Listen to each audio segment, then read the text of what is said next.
بسم اللہ الرحمن الرحیم۔ محترم سامعین مناظرین، السلام علیکم ورحمۃ اللہ وبرکاتہ۔ امید ہے آپ اللہ تعالیٰ کے فضل و کرم سے خیریت سے ہوں گے۔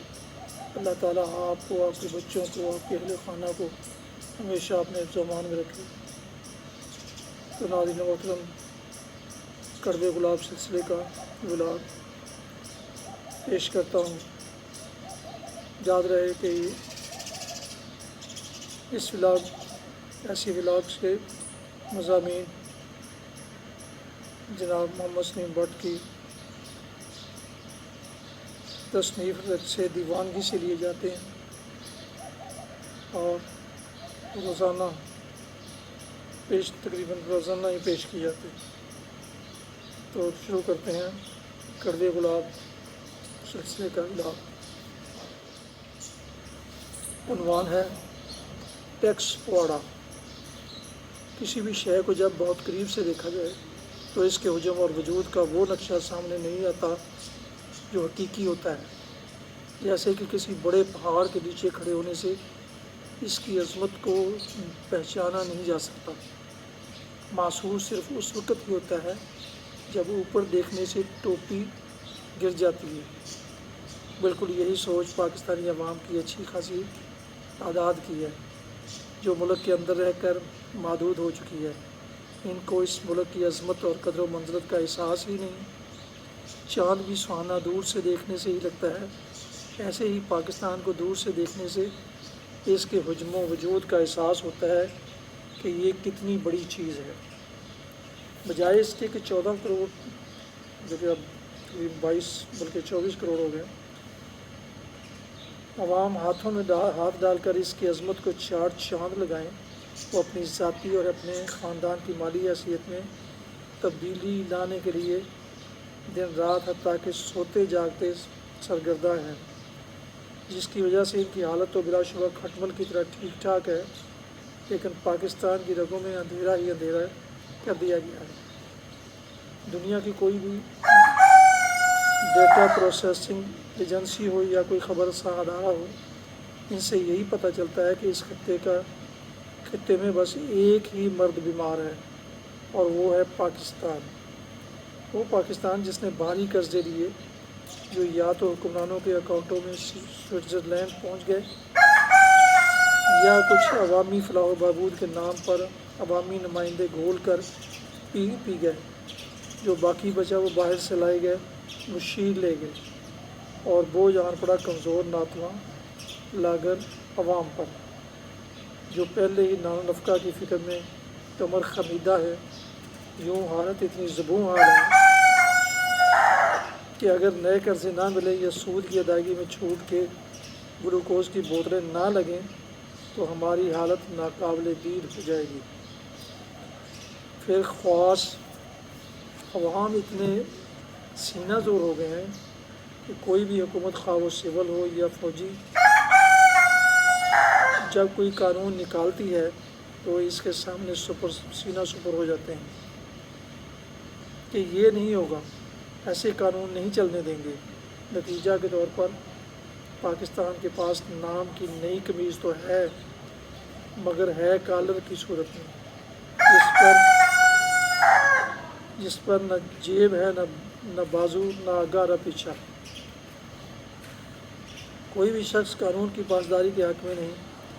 یوں یہاں جنگل کا راج ہے لگتا ہے، یعنی جس کی لاٹھی اس کی بھینس ہے، جس کا جدر منہ اڑتا ہے چل پڑتا ہے۔ ایک طرف تو ٹریفک سگنل کی خلاف ورزی پر ماڑے بندے کی سر عام پٹائی ہو رہی ہوتی ہے، مگر دوسری طرف کروڑوں اربوں روپے ہضم کرنے والے گاتے پھرتے ہیں، اوے کیڑیاں دی کی مجال ہے ساڈے ول پٹن۔ ٹرانسپورٹ کے کرائے بڑھانے کی بات کریں، چینل سیلز ٹیکس لاگو کرنا ہو، ٹریفک کے اصولوں کی پاسداری کروانی ہو، ٹیکس کا نفاذ ہو، ملکی صنعت کے فروغ کے لیے سمگلنگ بند کروانی ہو، کارخانوں سے نکلنے والے مال پر ایکسائز کا نفاذ ہو، یہاں تک کہ سواریوں سے حسن سلوک کی بات یا صرف میوزک ہارن ہی ختم کرنے ہوں، تو کسی مائی کے لال حکومت میں اتنا دم خم نہیں کہ جو قانون بنائے اور اس پر عمل بھی کروا سکے۔ ان حالات میں یوں محسوس ہوتا ہے کہ ملک میں حالت جنگ ہے اور انارکی پھیلی ہوئی ہے۔ بات بات پر نان کوآپریشن اور ہڑتال کی دھمکیاں اور حکومتیں ہیں کہ پیچھے ہٹتی اور دبتی چلی جاتی ہیں۔ یوں متعلقہ طبقہ جونک کی طرح موٹا جبکہ ملک کی حالت پتلی ہوتی جاتی ہے۔ ملک کی کل آمدنی کا 70% حصہ دفاع اور غیر ملکی قرضوں کی صورت میں نکل جاتا ہے۔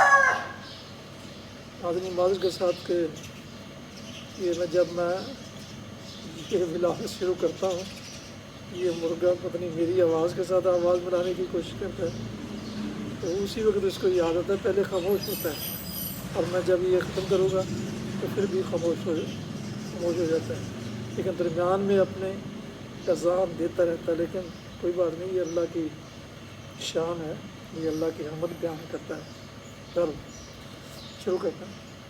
ملک کی کل آمدنی کا 70% حصہ دفاع اور غیر ملکی قرضوں کی صورت میں نکل جاتا ہے اور باقی 30% سے گنجی دھو اور نچوڑ رہی ہے۔ ان کمزور معاشی حالات میں پھر تگڑی قومیں ماڑی قوموں کو دابے مار کر حکومت کو اہلیت اور ضرورت سے ہٹ کر منصوبے بنانے پر مجبور تو کرتی ہی ہیں۔ ان حالات میں ہر آنے والا سال پہلے سے مشکل تر اور پتلا ہوتا جاتا ہے۔ جو 1990 میں ترقی کی رفتار 3% سالانہ پر آ گئی، جو 1980 میں 6% تھی، جس کے نتیجے میں نوجوانوں کی بے روزگاری اور ناامیدی میں اضافہ ہو رہا ہے۔ چاہے کہ تعلیم، صحت اور سماجی بہبود پر توجہ دی جائے۔ آپ کی بوریت میں اضافے کے لیے ملک کے متعلق درج ذیل حقائق دے رہے ہیں۔ آپ دیکھیں کہ جنگوں میں ترانے گانے والی قوم کہ دودھ پیے ہم نے شیرنی ماؤں کے شاید دودھ ہی سو گئے۔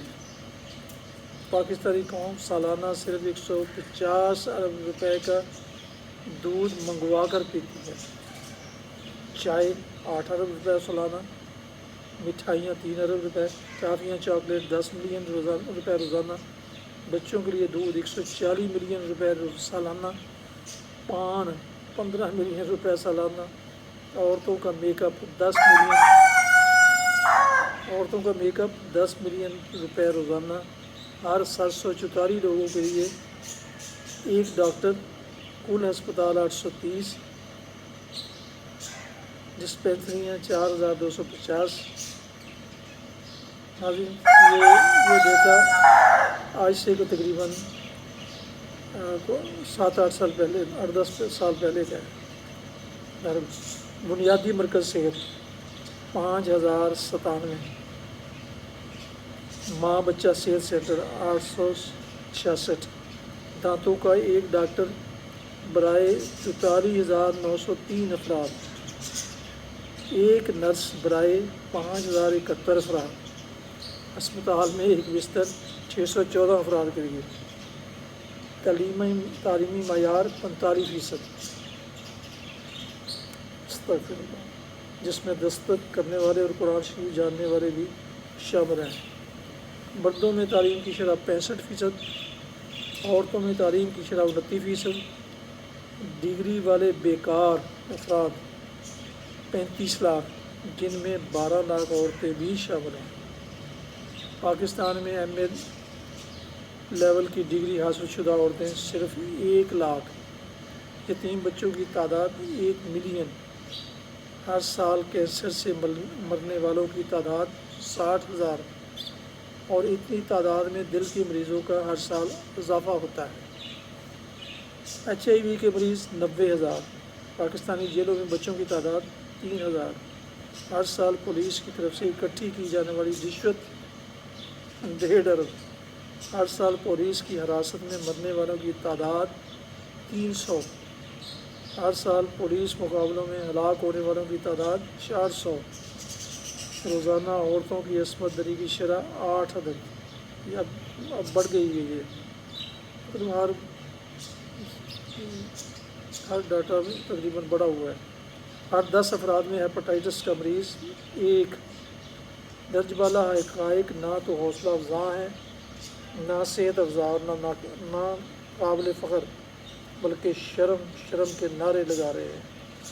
ہم مایوس تو کبھی بھی نہیں ہوئے خدا کی رحمت سے، لیکن بظاہر جو حالات ہیں یوں دکھائی دیتا ہے کہ ہم نے فیصلہ کر لیا ہے کہ ملک جائے، چمڑی جائے یا آنے والے حالات ہمارا بی مکا دیں، لیکن ہم ٹس سے مس نہیں ہوں گے۔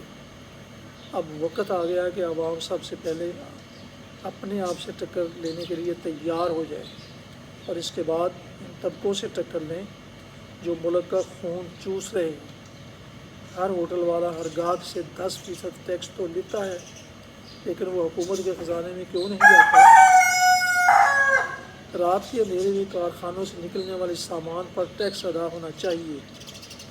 جنرل سیلز ٹیکس جب عوام نے دینا ہے تو تاجر کو اعتراض کیوں؟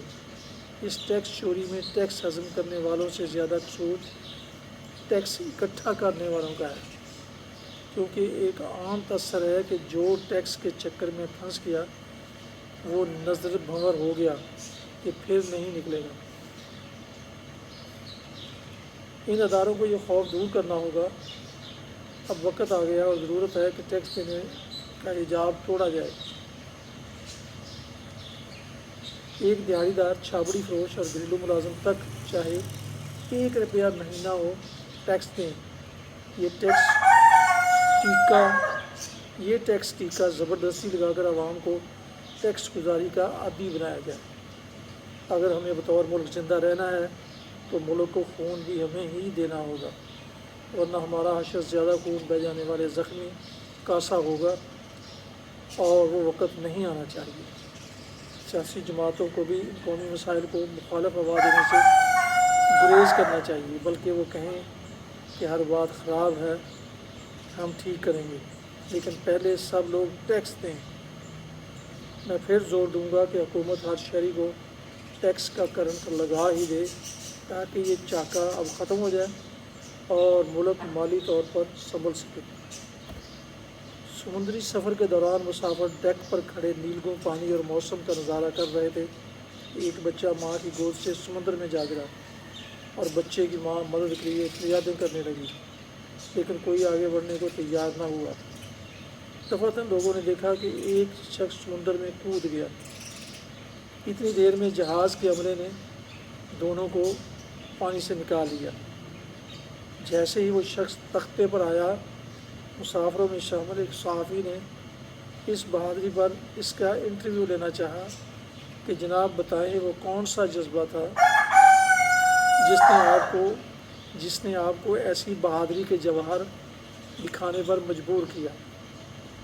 جواب آیا، وہ بہادری چھوڑو، یہ بتاؤ مجھے دھکا کس نے دیا تھا۔